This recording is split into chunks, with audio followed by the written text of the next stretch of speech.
I guess Eddie Cochran would call it the summertime blues, or maybe the post-summertime blues would probably be more accurate. August has been and gone, and it was a truly, truly brilliant August for me. I spent it with my favourite people in the universe. My parents, my brother, my best friends, and of course my now wife, as everyone was here for our wedding, and it was such a special occasion. But that's kind of it now. It's over. Summer's done for another year. For the first 18 to 22 years of our lives, September kind of marks like an end to summer fun, summer freedom, and a return to the routine and the oppression of school. Whilst many of us no longer follow the school calendar, I think that kind of the new beginning that September marks is still deeply ingrained in us, like hardwired into our brains, as it were. And in addition to this sort of internal clock that puts us on flight or fight mode, ready for the return to the school system that we've not been part of, well, I've not been part of it for some 12 years. The days start getting shorter and colder and rainier, and like autumn is clearly on its way. And I think this is even, I don't know, maybe more noticeable living in Barcelona, because during July and August, the weather gets really, really hot. Tourism surges in the city, but a large part of the amount of the country closes down. Businesses switch to this kind of intensive, like 8 a.m. to 3 p.m. kind of timetable, which I was doing for work. And the rhythm of life in general just kind of adapts to the heat of the city. On a practical level, it's kind of good because the metros are less packed when commuting, and it's far easier to find parking in the city. So, as I've returned now to like regular working hours, Patri's gone back to school because she's still on the academic September to July timetable. Just she's a teacher. I guess she'll never kind of escape that. But I had this kind of like heavy, lethargic, sad feeling come over me. Like I just felt like I didn't want to get out of bed. I didn't want to do anything. I had this kind of like this malaise, I guess we'd say. I didn't feel ill, but I didn't really feel well. And like Patrick would be like, "Are you okay? What's wrong?" And it feels like ridiculous to say that I'm not okay because I was fine. But at the same time, like nothing felt okay. And you know, when you kind of push further, it's just like I don't know why. I don't feel all right. I just want to be left alone in my kind of post-summer stupor. I hope I don't make it down sounding like too serious, because it really wasn't. I'm fine. People wrestle with far more drastic bouts of anxiety, stress, or depression. Whereas I guess like for me, it was just I want to binge on like shit food and be left alone to do nothing in particular. The focus of this podcast and like continuously working on the podcast, Instagram, Twitter, Facebook, it's really helped me focus my mind on something. I got kind of fed up with work as well, with some long hours. Fortunately as well, the good people of social media have come up with labels for such issues. You'll find, and do a Google search, it's enlightening, the Sunday scaries, FOMO, or fear of missing out, and even errand paralysis are now things. Paralysis, I can't even say it. Errand paralysis is like this kind of feeling you get when it's like, I need to go do something, I need to go do this. It's easy to do, like registering to vote, or I don't know, go book an appointment to the dentist, I don't know. And you just, you can't be bothered. Like errand paralysis, apparently it's called. I think it's like a millennial issue. Blame it on the millennials. In addition to the Sunday scaries, FOMO, and errand paralysis, there's also what's been labelled the August Anxieties. Now, like I mentioned, errand paralysis.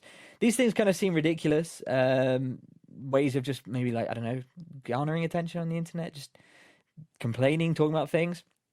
But one of the beautiful things that I do love about living in this hyper-connected 21st century world is that we can bring people together and share these experiences. What I've realized is that if you're going through something, be it good, bad, or indifferent, the odds are that in this world of like, over 7.5 billion people, there's going to be at least one other person feeling the same way. And thanks to the internet, we've got a better chance of finding that person and sharing the experience. Also, thanks to the internet, we have this language to talk about such things as FOMO or August Anxieties to people to share this experience in like a coherent manner.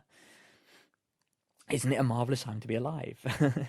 So as I discovered, the August Anxieties or the September blues are actually a very real thing. Describing this kind of, I don't want to say sadness. It's not a sadness, but this kind of low that maybe you get as summer's ending and like non-summer life is coming back. People feel more resilient and able to cope when the sun is shining, said Nikki Lidbitter, the chief executive of Anxiety UK, speaking with the BBC. I managed to find some articles about this. Even if we left school a long time ago, September feels like a time to be more serious and that can instill a sense of anxiety, she says. Some people feel that August is like a long Sunday. I've read this quite a few times. With the anxiety of like waking up tomorrow, the Monday of September. I think maybe I particularly felt this as I headed into kind of like 2 lots of 3 back-to-back weekends of work. I don't know. I just had this kind of like, that probably describes the feeling best, actually. It wasn't like I'm ill or bad or anything. It was just, It's not all bad news, though, as I've discovered researching on the internet. We can use this kind of like new school year Monday vibe to set ourselves up for a new start. Set some objectives, organize yourself, do something new, maybe start a podcast. But getting organized is kind of like a fast track of getting back into the routine. And I'm not going to lie, there was part of me that was kind of like pining for a bit of routine as well, maybe. Like I needed to just get back to this kind of knowing where my life was after this period of excitement of getting married and seeing everyone. Dr. Sherilyn Thompson, a counselling psychologist, again in this BBC article, said, after a period of relaxation, there's the stress of a new academic year or work or just getting busy, but also healthy routines and habits. And I think that's kind of key, is getting back to some kind of routine, laying down these healthy habits. Clinical psychologist Dr. Camilla Rosen from the Mental Health Foundation says to use this period to plan meals, catch up with people now that they're back in their routine as well. When the days are shorter, it's important to make a clear routine about when we're going to get fit, in exercise, get to the gym, and see our friends, she says. Make sure we get everything in. And I think a bit of routine helps that. I'm not sure about, I don't know, sometimes the routine itself can like seem daunting, like, oh, I've got to go back to the routine, you know. I'm certainly trying to focus on getting back to the gym regularly. I'm definitely throwing myself in 100% to this podcast. Like, it's occupying my mind week on week, which is great. And just, I'm also, one of the other things I want to do is try and spend less time mindlessly scrolling through social media on my phone. And I say this often, far too often, and I very rarely chase up on it. I also criticize Patrick for it far too often. And I want to try and stay away from my phone more and connect with people and doing stuff. One of the things I've started doing on my commute to work is, when I'm on the metro or on the tram, is I put my phone in my bag so that it's kind of not buzzing in my pocket or even in my hands, and I make sure I read my books. We've been out a couple of times lately as well for meals, and I've left my phone at home, which is anxiety-inducing in itself. Like, it's horrifying. I take a camera with me because I like to take pictures, as many of you are probably aware. But yeah, leave my phone at home. And once you get over the anxiety of it, it's kind of liberating. Like, give it a try. I recommend it.